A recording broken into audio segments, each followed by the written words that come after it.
नमस्कार। कहानी गोल्ड में आज सुनिए मालती जोशी जी की लिखी कहानी विश्रांति।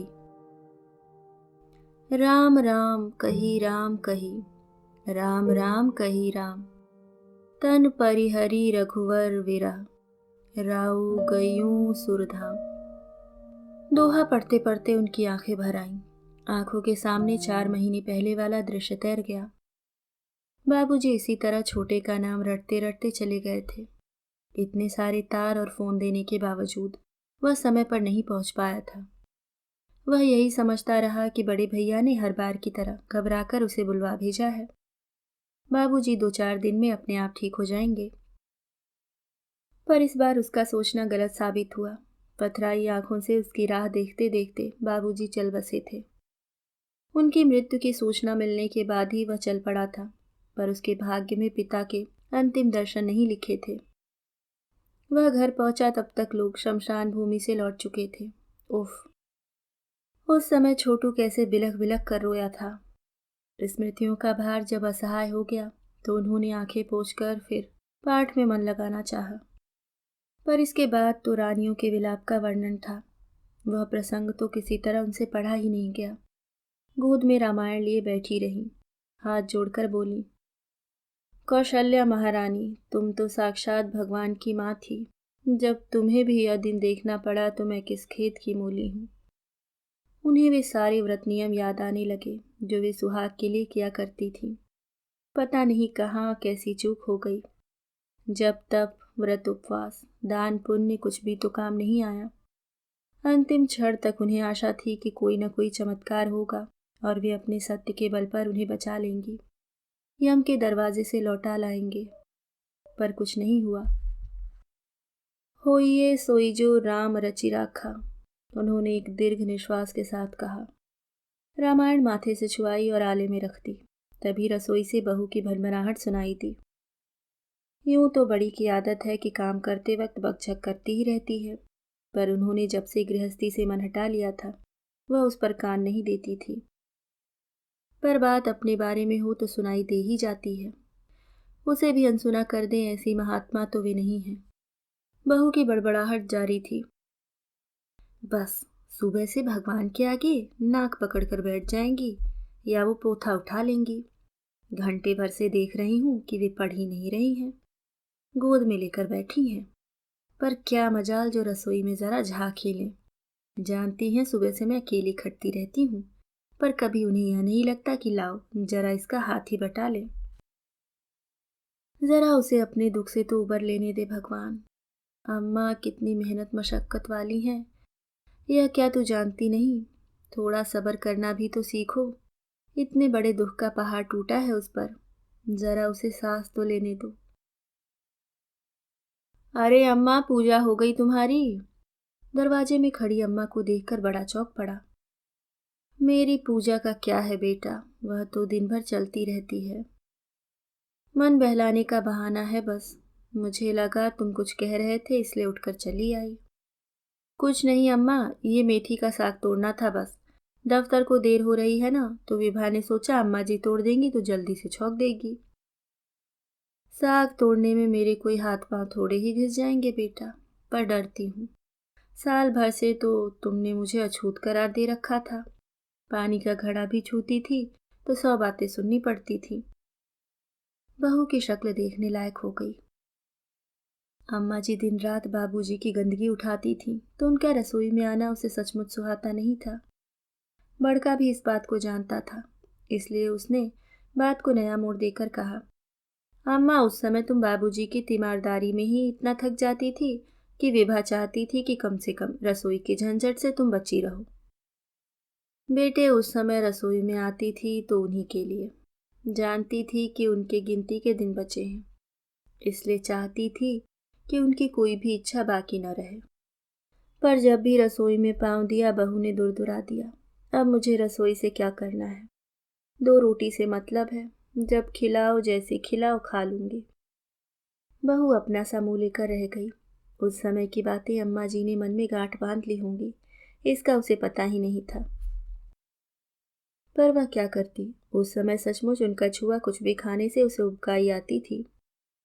बाबूजी का कमरा तो उसके लिए नर्क का पर्याय बन गया था। पति से कह सुनकर उसने छत वाला कमरा बाबूजी के लिए कर दिया था। बच्चों का क्या है, कहीं भी बैठकर पढ़ लेंगे, पर रात दिन के खांसने कराहने से तो मुक्ति मिलेगी। ऊपर छत पर ही बाबूजी की चादरें कपड़े धुलते थे, सूखते थे। नीचे वाले उस आवाज से बचे रहते थे। वह तो काम के बहाने 2-2 दिन तक ऊपर वाले कमरे में जाना टालती रहती थी। जब से बाबूजी मरे हैं वह कमरा भाएं भाएं करता रहता है। बच्चे तक वहां जाना नहीं चाहते। विमल ने दबी जबान से एक बार बड़ा बेडरूम बनाने की बात कही थी, पर उसका यह प्रस्ताव विभा ने तुरंत रद्द कर दिया था। उस कमरे में तो वह एक दिन भी सो न सकेगी। पर उस कमरे का कुछ न कुछ करना तो है। छोटे की कमल की आंखें बराबर इस पर लगी हुई हैं। सेवा करने तो कोई नहीं आएगा, मेवे में जरूर हिस्सा बांटेंगे। बहू भरवा करेले बना रही थी। करेले छील छाल कर नमक लगाकर रख दिए और वे माला लेकर ऊपर छत पर आ गईं। बाबूजी थे तो पता नहीं दिन में कितनी बार वे ऊपर नीचे डोलती थीं, पर अब 15 सीढ़ियां भी उन्हें पहाड़ सी लगने लगती हैं। चढ़ते चढ़ते दम फूल जाता है। लगता है जैसे किसी ने सारी शक्ति ही निचोड़ ली है। मचिया पर बैठकर वे घुटने सहलाते हुए सोचने लगी, इतनी तकलीफ होती है, फिर भी यहाँ आकर बैठना ही अच्छा लगता है। कम से कम किसी के ताने उलाहने सुनाई तो नहीं देते। देखने सुनने का ही तो सारा पाप है, नहीं तो पीठ पीछे कौन किसको गाली नहीं देता। सास थोड़ी एकसार हुई तो उन्होंने माला उठा ली। मुश्किल से एक माला फेरी होगी कि विमल सामने आकर खड़ा हो गया। अम्मा, बेला की चिट्ठी आई है, सुना दे क्या लिख रही है। बाबूजी से चिट्ठियां सुनते सुनते उन्हें ऐसी आदत पड़ गई है कि अपने आप पढ़ने की इच्छा ही नहीं होती। जबकि बाबूजी खुद कहा करते थे कि सावित्री, तुम कोई अनपढ़ तो नहीं हो, मिडिल पास हो, अपने आप पढ़ना सीखो। गृहस्थी से खटराग में पढ़ा लिखा याद ही कहाँ रहता है। वे तो सब भूल गई हैं। हाँ, बिटिया को उन्होंने बीए तक पढ़ाया था और ताकीद कर दी कि डिग्री को संभाले रखना, यह नहीं कि चूल्हे में झोंक दो। बेला समझदार लड़की है, शादी के बाद भी कुछ न कुछ करती ही रही है। अब तो बीएड में एडमिशन ले लिया है। बड़का चिट्ठी सुना रहा था। सुबह 8 बजे निकल जाना पड़ता है, लौटते लौटते 5 बज जाते हैं। घर पर बच्चे एकदम अकेले पड़ जाते हैं। उनके पापा भी अक्सर टूर पर रहते हैं। 2-4 महीनों के लिए अम्मा यहाँ आ जाती तो मुझे सहारा हो जाता। अम्मा का मन भी बहल जाता। पत्र का मजमून सुनते सुनते एकाएक उनका ध्यान बट गया। लगा कि सीढ़ियों पर कोई खड़ा है, जरूर बड़ी होगी। इस तरह छुपकर बातें सुनने की उसकी खास आदत है। बाबूजी तो अक्सर कहा करते थे, सावित्री, आवाज जरा धीमी रखा करो, तुम्हारी बहुरानी ओट में खड़ी सब सुनती रहती है। सुनती है तो सुना करे। एक दिन वे भी बिफर गईं। कोई चोरी है? अपने पति से बात कर रही हूं मैं। अपने दिल की लगी उन्हें नहीं सुनाऊंगी तो किसको सुनाऊंगी। आज भी वह सीढ़ियों पर सांस रोके माँ बेटे की बात सुन रही है। जानना चाहती है कि अम्मा जी क्या कहती हैं। अब उसका समय जाया नहीं हो रहा, नहीं तो एक गिलास पानी मांगना गुनाह है। 100 बातें सुननी पड़ती हैं। चिट्ठी समाप्त कर बड़का थोड़ी देर तक प्रतीक्षा करता रहा। उन्होंने हाथ बढ़ाकर पत्र ले लिया कि इत्मीनान से पढ़ेंगी और फिर माला फेरने लगी। विमल समझ गया कि यह सभा बर्खास्त होने की सूचना है। चुपचाप उठ गया। बहू भी उसके साथ साथ ही नीचे चल पड़ी होगी। लौटते समय उसने जरा भी एहतियात नहीं बरती। उसकी पायल और चूड़ियां उसके उतरने की सूचना देती गईं। उन्होंने इत्मीनान से पढ़ने के लिए पत्र ले तो लिया था, पर पढ़ने की जरा भी इच्छा नहीं हुई। दिमाग में 2 साल पहले वाला प्रसंग चक्कर काटता रहा और उन्होंने अनुभव किया कि उसके मन की कड़वाहट जरा भी कम नहीं हुई है। उन दिनों बाबूजी की बीमारी का बढ़ता स्वरूप देखकर वे चिंतित हो चली थीं। कस्बे में जितना इलाज संभव था हो चुका था। शहर में किसी अच्छे डॉक्टर को दिखाने का मन था, इसलिए एक दिन सामान बांधकर वे बाबूजी के साथ बेला के यहाँ पहुंची थी। माता पिता की इस अचानक आमद से बेला चकित भी हुई और खुश भी। 2-3 दिन खूब आराम से गुजरे। दोनों बच्चे आसपास मंडराते रहे। बेला साथ में चहकती रही। दामाद भी पूरी मुस्तैदी से व्यवस्था में जुटे रहे। शहर के सबसे बड़े डॉक्टर से समय लिया गया। दफ्तर की गाड़ी में बाबूजी को डॉक्टर के यहाँ ले जाया गया। उनके कहे मुताबिक एक्सरे निकलवाए गए। खून पेशाब की जांच करवाई गई। फिर सारी रिपोर्ट्स डॉक्टर साहब को दिखाई गई। तब कहीं जाकर उन्होंने 1 महीने का कोर्स लिख कर दिया। महीने भर बाद फिर एक बार दिखा जाने के लिए कहा। ये सारी दौड़ धूप बड़ी शालीनता से करते रहे और वे उनकी माँ को आशीषती रहीं, जिसने ऐसा लायक बेटा पैदा किया। वे बेला के यहाँ खाली हाथ नहीं आई थी। वैसे भी बेटी के यहाँ खाली हाथ कौन आता है। वे भी आते समय बेला के लिए साड़ी, बच्चों के लिए कपड़े, दामाद के लिए स्वेटर लेती आई थीं। इसके अलावा मिठाई, नमकीन, बड़ी, पापड़, अचार, मसाले आदि सभी कुछ था। बड़ी ने तो ताना भी दिया था कि क्या बिटिया के यहाँ पूरा घर ढोकर ले जाएंगे। इतना सब कुछ दिया जा चुका था, फिर भी जब महीने भर रहने की बात हुई तो उन्हें संकोच हो आया। दवाइयों का खर्च तो खैर वे अपना कर ही रही थी, पर उन्होंने सोचा आधा किलो दूध भी अलग से लगा लेंगी। सब्जी के ठेले तो निकलते ही रहते हैं। बाबूजी के लायक हरी सब्जी या फल फूल भी वे खुद ही खरीद लिया करेंगी। जाते हुए न होगा तो बिटिया को कुछ बनवा कर दे जाएंगी। उस दिन वे बाबूजी के पास बैठकर बड़े को चिट्ठी लिखवा रही थी। तबीयत का हाल तो बताना ही था, कुछ पैसों की व्यवस्था भी करनी थी। उसी समय बेला पास आकर बैठ गई, बोली, अम्मा तुम्हारा अगला व्रत कब पड़ रहा है? परसों। क्यों? व्रत में तो सफर ठीक नहीं रहेगा ना, उसके अगले दिन गाड़ी बुलवा लेते हैं। गाड़ी किस लिए? स्टेशन जाने के लिए। स्तब्ध होकर पल भर को वे बेटी का चेहरा देखती रही, फिर धीरे से बोली, महीने भर बाद फिर से दिखाने की बात थी ना, तो फिर आ जाना। शुजालपुर कौन सा दूर है? तेरे बाबूजी के साथ कहीं आना जाना क्या इतना आसान है? और हर बार हमें छोड़ने कौन आएगा? बात तो तुम्हारी ठीक है अम्मा, पर यह घर तो तुम देख ही रही हो। 1-2 दिन की तो कोई बात नहीं है, पर उसने अपनी बात पूरी नहीं की, पर मतलब तो समझ में आ ही गया। वे और बाबूजी दोनों बुत बने बैठे रहे। कुछ देर बाद बेला ने ही कहा, जगह की तंगी की भी ऐसी कोई बात नहीं है, बर्दाश्त कर लेंगे। पर तुम मेरी सास को तो जानती हो ना, आग है आग। कल को तुम लोगों के बारे में कुछ उल्टा सीधा कह दिया तो मैं सह नहीं पाऊंगी। पर तुम्हारी सास तो उतनी दूर गांव में बैठी है, वे तुम्हारे बारे में क्या कहेंगी और क्यों कहेंगी? अरे उनकी कुछ न पूछो, वे यहाँ की राई रत्ती खबर रखती हैं। उन्हें सब पता रहता है कि यहाँ कौन आया कौन गया। उसका मन हुआ कि कह दे, फिर तो तुम्हारी सास को यह भी पता होगा कि आने वाले खाली हाथ नहीं आए थे और जाते हुए भी भर भर मुट्ठी देकर जाएंगे। पर अपने मुंह से ऐसी ओछी बात निकालने का मन नहीं हुआ। तब तक बाबूजी ही बोल पड़े, बेटिया कुंवर जी से कहना हमारा चंद्रपुर का टिकट निकलवा दें।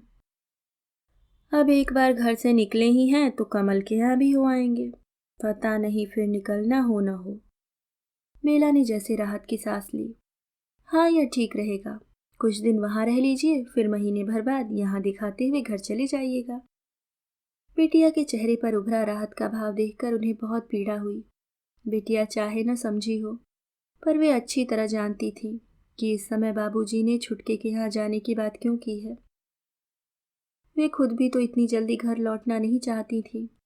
कुल जमा 8 दिन के भीतर ही लौटने पर बड़ी जिस कुटिल मुस्कान से स्वागत करेगी, उसे भी वे झेल नहीं पाती।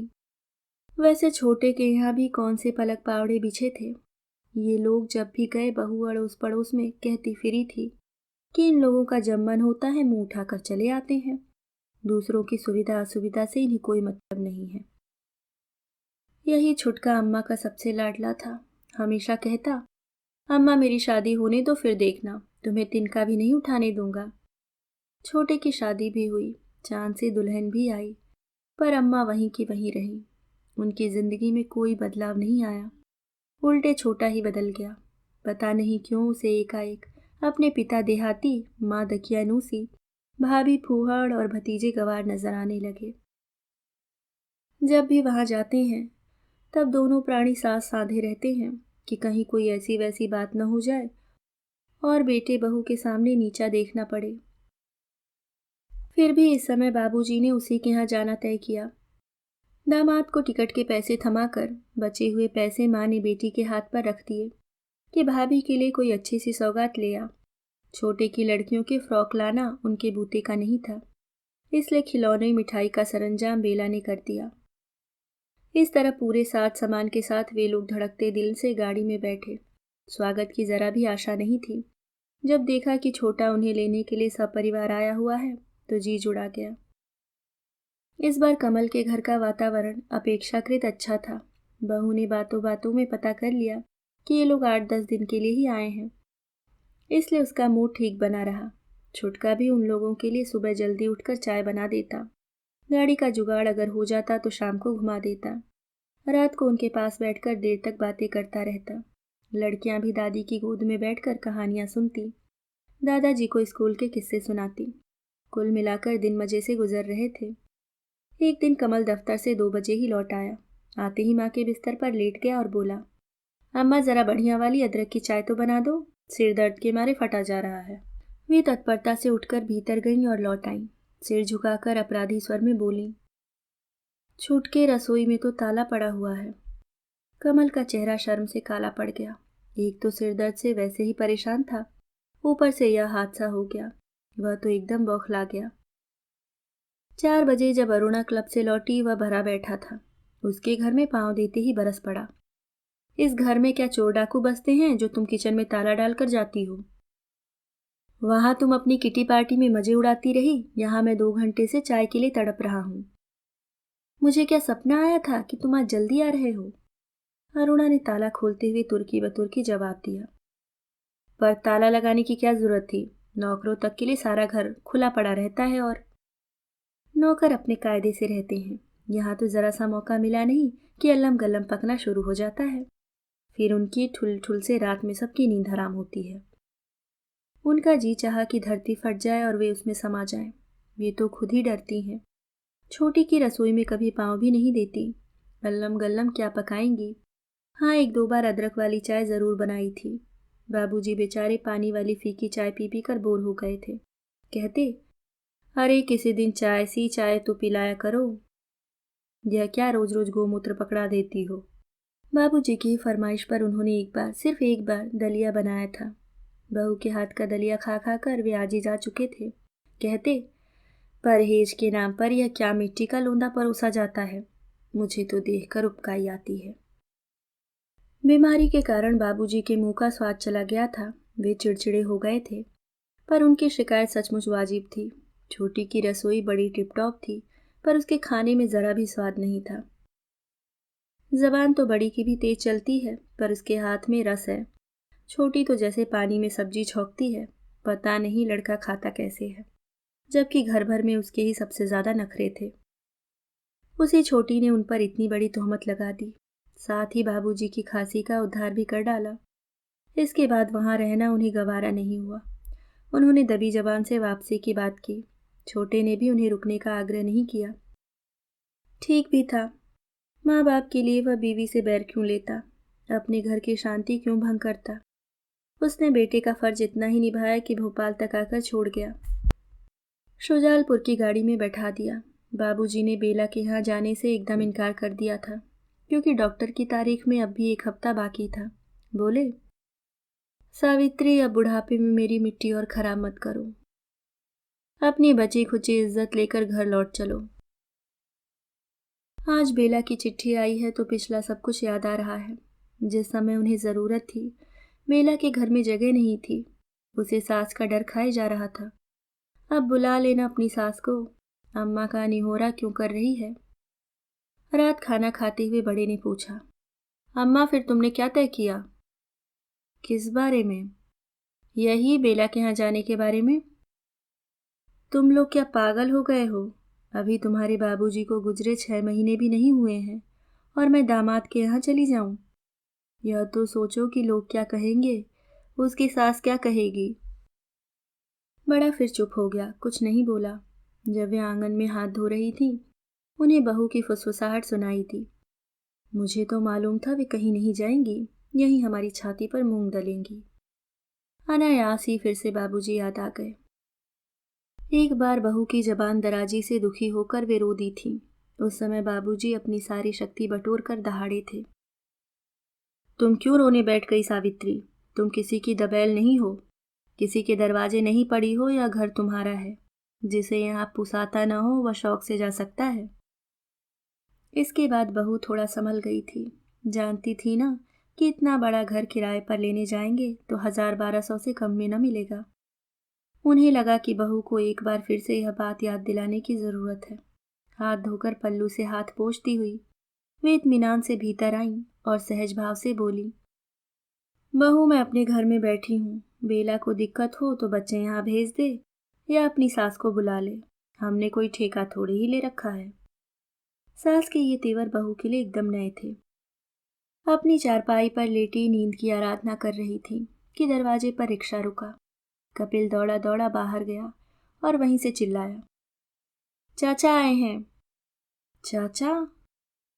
वह एकदम उठ बैठी। बेटे के अप्रत्याशित आगमन से मन में खुशी की उत्कंठा की लहर दौड़ गई, पर उसे उन्होंने जाहिर नहीं होने दिया। बड़ी देख लेगी तो कहने को हो जाएगा कि रात दिन खटने को तो हम हैं, पर प्राण तो इनके छोटे में ही बसते हैं। तब तक छोटा भीतर आ गया था। उसने झुककर माँ के पांव छुए और एकदम गले से लग गया। लाख रोकने पर भी दोनों के आंसू निकल आए।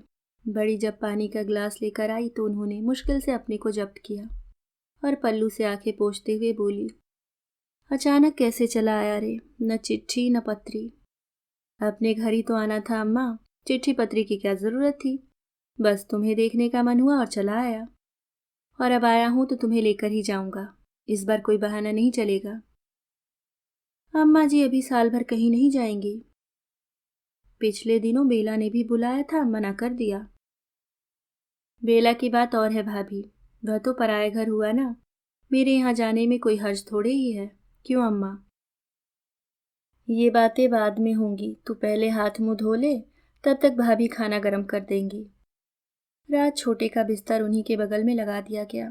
जब सब लोग सो गए तो बेटे के शरीर पर प्यार से हाथ फेरते हुए उन्होंने कहा, बहू को बच्चों को भी ले आता रे, थोड़ी रौनक हो जाती।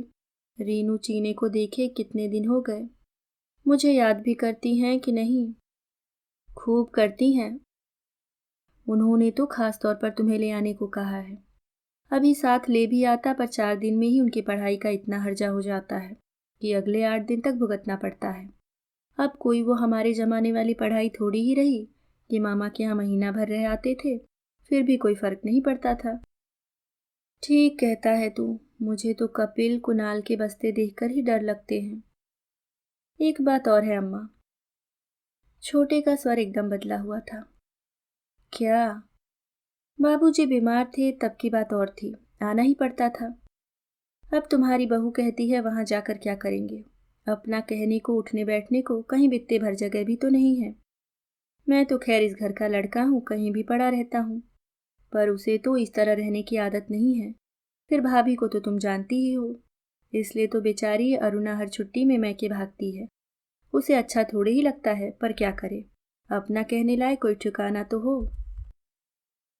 छोटा शायद ठीक ही कह रहा था। उन्होंने कभी इस बात पर गौर नहीं किया, फुर्सत ही नहीं मिली, पर अब लगता है वह ठीक ही कह रहा है। बड़ी तो जैसे पूरे घर पर अपने पांव फैलाकर बैठ गई है, हर चीज पर अपना अधिकार जमा लिया है। छोटी को अगर वे एक गिलास भी उठाकर देने लगती हैं तो वह जवाब तलब करने लगती है। सारी गृहस्थी उनकी जोड़ी हुई है, पर बड़ी सब पर अपना फन फैलाए हुए है। पता नहीं कैसे, पर सुबह तक छोटे ने अम्मा को पटा लिया था। फिर उसने भाई भाभी से पूछने की भी जरूरत नहीं समझी और ऊपर वाला कमरा ठीक ठाक करना शुरू कर दिया। सीढ़ियों की मरम्मत की गई, ऊपर वाले काम चलाऊ बाथरूम को पक्का करवा दिया, कमरे का नए सिरे से रंग रोगन कर उसे झकाझक कर दिया। खिड़कियों में नई जाली लगवाई गई, दरवाजे पर वार्निश की गई, छत पर नया नकोर पंखा लगवाया गया। बाबूजी जब बीमार थे तब अम्मा गर्मी में झुलसती रहीं, हाथ से पंखा झलती रहीं। ऊपर आड़ न होने के कारण दिन में 10 बार बाथरूम के लिए नीचे आती रहीं, पर तब किसी को इन बातों का ख्याल नहीं आया। अब बहू के लिए सारी सुविधाएं जुटाई जा रही थी। बड़ी सब देखती रही और कुटती रही। उसे पति पर इतना ताव आ रहा था। पता नहीं किस पोथी में पढ़कर आए थे कि साल भर घर की लिपाई पुताई नहीं होगी, कम से कम बीमार के कमरे की सफाई तो की ही जा सकती थी। उसके बिना तो वहां पांव देना भी दूभर था। कुणाल कपिल तब उधर का रुख नहीं करते थे। उन्हें वहाँ हरदम बाबूजी का साया मंडराता नजर आता था। अब देखो, 2 ही दिन में उसकी कैसी काय पलट हो गई है। पर अब क्या फायदा, अब तो उस पर छोटे ने हक जमा लिया है। मजे से अपना ताला डालकर चला जाएगा। 2 दिन बाद कमल ने भाई भाभी से औपचारिक अनुमति मांगी। भैया, सोच रहा हूँ इस बार अम्मा को साथ ले जाऊं। आप लोगों को तो कोई ऐतराज नहीं है? जा रही हूं तो शौक से ले जाओ, हमें क्या ऐतराज होगा। बात क्या है भाभी की लड़कियां बड़ी हो रही हैं। माहौल ऐसा खराब हो रहा है कि घर में अकेले छोड़ते भी डर लगता है। नौकर भी सब साले आवारा किस्म के लफंगे ही मिलते हैं। क्वार्टर भी तो तुमने देखा है, जरा अकेला सा ही है। अम्मा रहेंगी तो जरा निश्चिंतता रहेगी। बात तो तुम्हारी ठीक है भैया, पर वे मान जाएं तब है। हम कहेंगे तो बुरे बन जाएंगे। हम क्यों कहेंगे, छोटा ही कहेगा, और छोटे की बात अम्मा मान भी लेंगी। बड़का बोला, तुम सचमुच अगर 2-4 महीने के लिए अम्मा को ले जाओगे तो तुम्हारी भाभी को थोड़ा आराम मिल जाएगा। थक गई है बेचारी। काम में ऐसी फंस गई है कि 2 साल से पीहर भी नहीं जा पाई है। अकेले ही सब करना होता है, किसी का सहारा भी नहीं है। हम ही हम होंगे तो भात खिचड़ी कुछ भी पकाकर खा लेंगे, पर अम्मा के लिए तो दोनों जून पूरा खाना बनाना पड़ता है। फिर दूसरे काम तो हैं ही। आप लोग ऊपर के काम के लिए किसी को रख क्यों नहीं लेते? अब तो बाबूजी नहीं रहे, उनकी बीमारी का खर्च भी नहीं रहा। बाबूजी थे तो उनकी पेंशन भी तो थी, कुछ तो सहारा हो ही जाता था। अब तो आय का वह साधन भी जाता रहा। पेंशन तो अम्मा को भी मिलती होगी ना? अभी कहाँ, कार्रवाई चल रही है। अपने बिस्तर पर लेटे लेटे वह बातचीत के टुकड़े सुन रही थी। छोटे के यहाँ जाने की उनकी जरा भी इच्छा नहीं थी, पर उन्हें यह भी पता नहीं था कि बड़े की गृहस्थी पर वे इस कदर भार बन गई हैं। क्या करें, कुछ समझ में नहीं आ रहा था। सुबह सवेरे वे अपना संदूक खोलकर बैठ गई थी। यह क्या हो रहा है दादी माँ? कुणाल ने पूछा। कुछ नहीं रे, अपने कपड़े लत्ते संभाल रही हूँ। अगर तेरे चाचा के साथ जाना पड़ा तो कुछ तैयारी तो करनी पड़ेगी ना। तैयारी का नाम सुनते ही बड़ी दरवाजे में आकर खड़ी हो गई। जब भी वे कहीं जाने को होती हैं, बड़ी इसी तरह चौकीदारी करने लगती है। उसे डर लगता है कि अपनी चीजें में बाहर बाट आएंगी और वह टापती रह जाएगी। बड़ी इस तरह छाती पर आकर खड़ी हो गई तो खींच के मारे उन्होंने संदूक बंद कर दिया। बुरा सा मुंह बनाकर बड़ी रसोई में लौट गई। वह फिर संदूक खोलने को थी कि विमल आ गया। पास बैठकर बोला, अम्मा ये 4-5 फॉर्म हैं, इन पर दस्तखत तो कर दो। इन फॉर्म्स को वे खूब पहचानती हैं। ये बैंक से पैसे निकालने के फॉर्म हैं। बाबूजी की बीमारी में इन कागजों की खूब अच्छी पहचान हो गई थी। दस्तक करने से पहले बाबूजी की बात याद आई। वे अक्सर कहते, तुम पढ़ी लिखी हो सावित्री, बिना जाने बूझे किसी कागज पर दस्तखत मत करना। रुपए पैसे के मामले में अपने पेट जाए पर भी विश्वास मत करना। दस्तखत? दस्तखत किस लिए? तुम्हारी पेंशन आएगी तो निकलवानी भी तो पड़ेगी। पहले आने तो दो। बस आजकल ऑर्डर निकलने ही वाले हैं। मैं कल बाबू से मिला था। लेकिन ये इतने सारे फॉर्म क्यों? अब जा रही हो तो 6 महीने रहोगी भी कि नहीं? तब तक क्या पेंशन यूं ही पड़ी रहेगी? क्यों, बैंक वाले क्या रखने के लिए मना करते हैं? और अभी तो मेरा जाने का भी पक्का नहीं है। गई भी तो 6 महीने क्यों रहूंगी? बरसी पर तो मुझे आना ही है। कमल तभी नहाकर निकला था। टॉवेल से सिर पोंछते हुए बोला, भैया तुम तो एक पर दस्तखत करा लो, बाकी अम्मा को दे दो। वे हर महीने वहां से दस्तखत करके भेजती रहेंगी और तुम यहाँ से ड्राफ्ट बनाकर भेज देना। चाहो तो मेरा अकाउंट नंबर और बैंक का नाम भी लिख लो। वहां मैं पैसे का क्या करूंगी? कुछ भी, मान लो कुछ दान पुण्य करने का ही मन हुआ है। तो तुम नहीं करवाओगे? मुझे अपना पैसा लगाना पड़ेगा। यह बात नहीं है अम्मा, पर हाथ में पैसा रहता है तो आदमी को बड़ा मनोबल मिलता है। पैसे में बड़ी ताकत होती है। पैसा पास में हो तो बेचारगी महसूस नहीं होती। वैसे तुम्हारी मर्जी है, मैंने तो एक बात कही है। छोटा शर्ट ठीक ही कह रहा था। गांठ में पैसे रहेंगे तो वह बहुओं के सामने भी सिर ऊंचा करके रह सकेंगी, खासकर छोटी के सामने। उन्होंने एक फॉर्म उठाया, बड़े से पूछकर अंदाज से 1 महीने की पेंशन की रकम लिखी और दस्तखत कर दिए। बड़े ने चुपचाप फॉर्म उठा लिया और छोटे को घूरता हुआ भीतर चला गया। बड़ी शायद इधर ही कान लगाए थी, पति के भीतर आते ही शुरू हो गई। देख लिया ना, गुड़ को पाते ही चींटियां कैसे चिपकने लगी हैं। अम्मा की पेंशन के लिए ही तो लार टपकाने आ गए हैं, और अम्मा सोचती हैं उनकी कोख से श्रवण कुमार पैदा हुआ है। बाबूजी एक बार फिर याद आ गए। उन्हें शायद अपनी मृत्यु का आभास हो गया था। जब भी समय मिलता समझाने लगते, सावित्री पति पत्नी का साथ सदा नहीं रहता, किसी न किसी को पहले जाना ही पड़ता है। मैं चला भी गया तो तुम्हें निराधार नहीं छोड़ जाऊंगा। तुम्हारे सिर पर पक्की छत रहेगी और गुजारे लायक पेंशन तुम्हें मिलेगी। हो सकता है बच्चे इसी के लालच में तुम्हारी सेवा करेंगे। अगर वे लोग साथ छोड़ दें तब भी कुछ नहीं बिगड़ेगा, तुम आराम से जी सकोगी। दोपहर को आंख जरा सी लगी ही थी कि बाहर की कुंडी खड़की। बड़ी ही तत्परता से उठकर बाहर गई। दूसरे ही क्षण उसने आवाज दी, अम्मा जी जरा इधर आइए। घुटने पर हाथ देकर वे बड़ी मुश्किल से उठी। बाहर आकर देखा, एक दुबला पतला सा युवक दरवाजे पर खड़ा है। उसकी ओर हाथ नचा नचा कर बड़ी बोली, अपने लाडले की करतूत देख लीजिए। क्या हुआ? ये हमारे नए किराएदार हैं, ऊपर वाले कमरे में रहेंगे। तभी मैं कहूँ कि इतनी बेदर्दी से रुपया क्यों लुटाया जा रहा है, इतनी छुट्टी क्यों बर्बाद की जा रही है। अरुणा ने पट्टी पढ़ाकर भेजा होगा, पर यह तो कोई बात नहीं हुई।